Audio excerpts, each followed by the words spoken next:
Hello everyone, welcome to my channel Barnali Goswami. আশা করছি তোমরা সবাই সুস্থ আছো, ভালো আছো। আমিও খুব একটা ভালো নেই, মোটামুটি আছি। তো দেখতে পাচ্ছ তোমার দাদাভাই আমাকে এরকম ট্রেনে চাপিয়ে দিয়ে চলে যাচ্ছে। তো কি হয়েছে না হয়েছে সবটাই তোমরা জানতে পারবে। দেখতে থাকো ভিডিওটা ভালো লাগলে অবশ্যই লাইক, শেয়ার, কমেন্ট, আর যদি মনে হয় সাবস্ক্রাইব করে দিও। তো তোমরা দেখতে পাচ্ছ যে আমি এই যে যাচ্ছি কোথাও একটা, ব্যাগপত্র বাগিয়ে নিয়েছি। তারপরে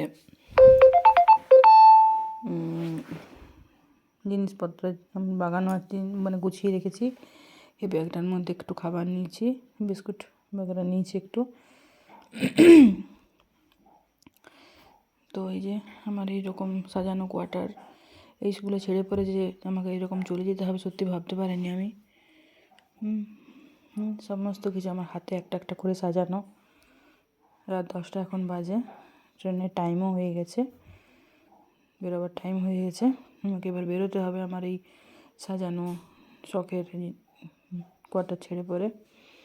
এই যে আমার ঠাকুরের তাকটা, আমি যেখানেই গেছি সেখান থেকে একটা কিছু না কিছু নিয়ে এসেছি স্মৃতি হিসেবে। আমার এটা খুব শখ, আমি যেখানেই যাই একটা না একটা কিছু নিয়ে আসি, যেন সারা জীবন সেটা আমার কাছে থাকে।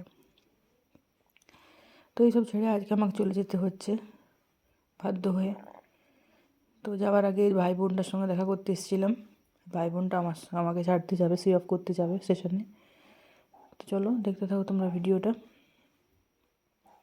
কথা বলতে বলতে পৌঁছে গেলাম যোধপুর স্টেশন।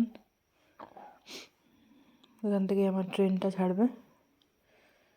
তো এই স্টেশনে ঢুকে আমরা দাঁড়িয়েছিলাম। তোমার দাদাভাই গেল যেখানে প্ল্যাটফর্মের, মানে স্টেশনে যেখানে গাড়িগুলো রাখা থাকে না, সেখানে গাড়িটা রাখতে। আর আমরা তো তখন দাঁড়িয়েছিলাম ভাই, বোন, আমি, বেটু, ব্যাগপত্রগুলোকে নিয়ে দাঁড়িয়েছিলাম। তোমার দাদাভাই জিনিসপত্রগুলো ওই গাড়িটাকে রাখতে গেল।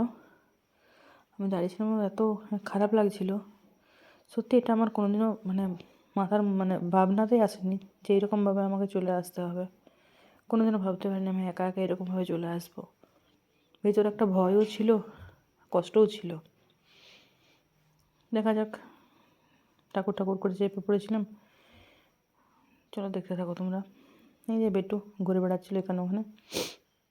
তো তোমার দাদাভাই এলো, ওই যে টুপি পরে। ভাই আর তোমার দাদাভাই মিলে ব্যাগপত্রগুলোকে নিয়ে আসছিলো। আমি সামনে ছিলাম, বোনটাও ছিল আমার সাথে। এই বোনটার সাথে কদিনের মধ্যে সম্পর্কটা এমন হয়ে গেছে, ও ছেড়ে আসছিলাম, খুব খারাপ লাগছিলো, কষ্ট হচ্ছিলো খুব। তো আমরা দাঁড়িয়েছিলাম, আমি আর বোনটা দাঁড়িয়েছিলাম। আর তখন তোমাদের দাদা ভাই আর আমার ওই ভাইটা এখন প্ল্যাটফর্মে ওই যে ব্যাগগুলোকে স্ক্যান করানো হয়, স্ক্যান করাচ্ছিল। তো ওই যে আমার সিট নাম্বারটা খুঁজছিলাম। তো এখানে এই যে হলুদ সবুজ বগিটা, এইটাতে আমার সিট ছিল। এই যে তোমার দাদা ভাই সমস্ত কিছু ব্যাগপত্র সেট করে দিয়ে ট্রেনের থেকে নেমে যাচ্ছিলো।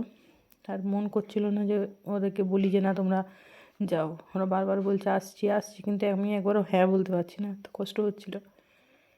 তো আসার সময় তো পুরো আমি কেঁদেই ফেলেছি। তো এই যে দেখো তোমার দাদাভাই ওরা ট্রেন থেকে নেমে পড়েছে, ট্রেন ছাড়ার সময় হয়ে গেছে। ভিডিওটা কেমন লাগলো অবশ্যই জানিও। এখনকার মতো বাইরে ভালো থেকো।